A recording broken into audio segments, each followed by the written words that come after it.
Hello friends, welcome to my channel. আজকে তোমাদের সঙ্গে শেয়ার করব একটি আই মেকআপ লুক, যে আই মেকআপ লুকটা তোমরা অতি সহজেই ক্রিয়েট করতে পারবে।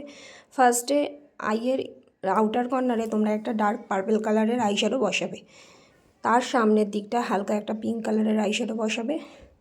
তারপর আইবোন এরিয়ায় তোমরা ইয়েলো কালারের আইশ্যাডো নিয়ে আস্তে আস্তে করে স্মাচ করে দেবে। তারপরে যে ক্রিজ লাইন এরিয়া আছে, সেই ক্রিজ লাইন এরিয়ায় তোমরা একটা হালকা পিঙ্ক কালারের আইশ্যাডো নিয়ে স্মাচ করে দেবে ইয়েলো কালারটাকে আর ক্রিজ লাইন এরিয়াটা। তারপর একটা সরু ব্রাশ নিয়ে ইয়েলো কালার নিয়ে সেই পিঙ্ক কালারটা আর ইয়েলো কালারটা দুটো কালার স্মাচ করে দিতে হবে। প্রত্যেকটা আইশ্যাডো কিন্তু স্মাচ করে দেবে সুন্দরভাবে, যাতে হার্শ লাইন বোঝা না যায়। তারপর একটি ব্রাশের সাহায্যে লাইট কালারের কনসিলার নিয়ে তোমরা একটি ক্রিজ লাইন কেটে নেবে। ক্রিজ লাইন বরাবর হাফ কাট ক্রিজ করে কেটে নেবে। তারপর আউটার কর্নারে এরকম আঙ্গুল ফিঙ্গার দিয়ে সুন্দর করে স্মাচ করে দেবে। তারপর আবার আউটার কর্নারে তোমরা ডার্ক যে পার্পল কালারটা ছিল, সেই পার্পল কালারটা আবার এরকম হালকা হালকা করে বসাবে। অল্প অল্প করে কালার নেবে আর বারবার বসাবে। ডার্ক পার্পল কালারের সামনে আমরা দিয়েছি একটা লাইট পিঙ্ক কালার। আস্তে আস্তে করে সুন্দর করে ব্লেন্ডিং করে দুটো কালারে স্মাচ করে দিতে হবে। সামনে যে ইনার কর্নারটা আছে, ইনার কর্নারে একটি অফ হোয়াইট কালারের আইশ্যাডো নিয়ে সুন্দর করে বসিয়ে দিতে হবে। লাইট পিঙ্কটার মধ্যে স্মাচ করে দিতে হবে। সুন্দর করে স্মাচ করার পরে যে লাইট পিঙ্ক কালার আছে তার সামনে ইয়েলো আর অরেঞ্জ দুটোকে মিক্সড করে আমি সুন্দর করে এরকম প্রেস করে করে বসিয়ে দিচ্ছি। দুটো কালারই আমি ভালো করে স্মাচ করে বসিয়ে দিচ্ছি, যাতে একটা হার্শ লাইন বোঝা না যায়। বারবার করে একটাই কথা বলছি, যাতে হার্শ লাইন বোঝা না যায়। হার্শ লাইন বোঝা গেলে আই মেকআপ লুকটা ভালো হবে না, কিন্তু যখন সুন্দর করে ব্লেন্ডিং হবে আই মেকআপ লুকটা সুন্দর হবে। তারপর ওয়াটার লাইনে আমি একটি জেল কাজল পরিয়ে দিচ্ছি। তোমাদের পছন্দ মতন যে কোনো কাজল পরতে পারো। জেল কাজলটা ওয়াটার লাইনে পরিয়ে একটু নিচের দিকেও টেনে দিয়েছি। এই কাজলটাকে আমি স্মাচ করব ব্ল্যাক কালারের আইশ্যাডো দিয়ে একটি পেন্সিল তুলির সাহায্যে।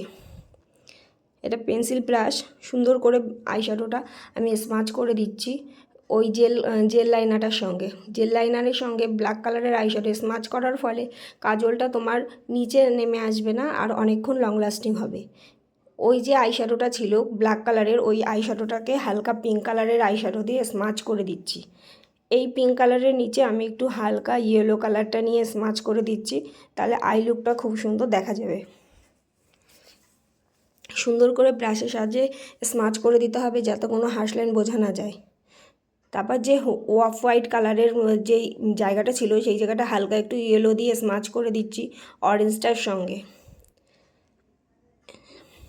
আইলিডে আমরা এবার প্রেস গ্লিটার বসাবো। একটা ডার্ক পিঙ্ক কালার আর একটা হালকা পিঙ্ক কালারের প্রেস গ্লিটার বসাচ্ছি। প্রেস গ্লিটার বসাতে কোনো রকম গ্লুর প্রয়োজন হয় না। এটি ব্রাশের সাহায্যে আস্তে হাতে ডেবিং মোশনে সুন্দর করে বসানো যায়। প্রেস গ্লিটার বেশি দেবে না, গ্লিটার বেশি দিলে যে আইশ্যাডোর লুকটা সেটা সুন্দর দেখা যায় না। হালকা করে দেবে, তাহলে আই লুকটা সুন্দর আসবে। তারপর আইবোনে একটি হাইলাইটার দিয়ে দেবে, যে কোনো কালারের, হোয়াইট হোক বা গোল্ডেন। তারপর আমি এখানে আইলাইনার পরিয়ে নিচ্ছি। তোমরা আইলাইনার তোমাদের পছন্দ মতন পরাতে পারো। এরকম লাইনারটা একটু টেনেও পরাতে পারো, আবার শর্ট করেও পরাতে পারো। আমি একটু লাইনারটা টেনে পরিয়েছি। লাইনারটার যে হার্শ লাইন আছে, সেই লাইনটাকে আমি স্মাচ করছি ব্ল্যাক কালারের একটি আইশ্যাডো দিয়ে। ব্ল্যাক কালারের আইশ্যাডো দিয়ে সুন্দর করে স্মাচ করে দিয়েছি। এবার আমি এখানে মাস্কারা পরাচ্ছি। আমি মেবলিনের মাস্কারা পরাচ্ছি, তোমাদের পছন্দ মতন মাস্কারা পরাবে। ফলস আইল্যাশের আগে মাস্কারা কিন্তু অবশ্যই দেবে, না হলে ফলস আইল্যাশের সাথে কিন্তু ওটা সেট খাবে না। লোয়ার ল্যাশে যখন পরাবে সেটা একটু সাবধানে পরাবে। যদি মনে হয় যে ছড়িয়ে যেতে পারে, তাহলে আইব্রো করার যে ব্রাশ আছে তার পেছনে একটু মাস্কারা দিয়েও তোমরা পরাতে পারো।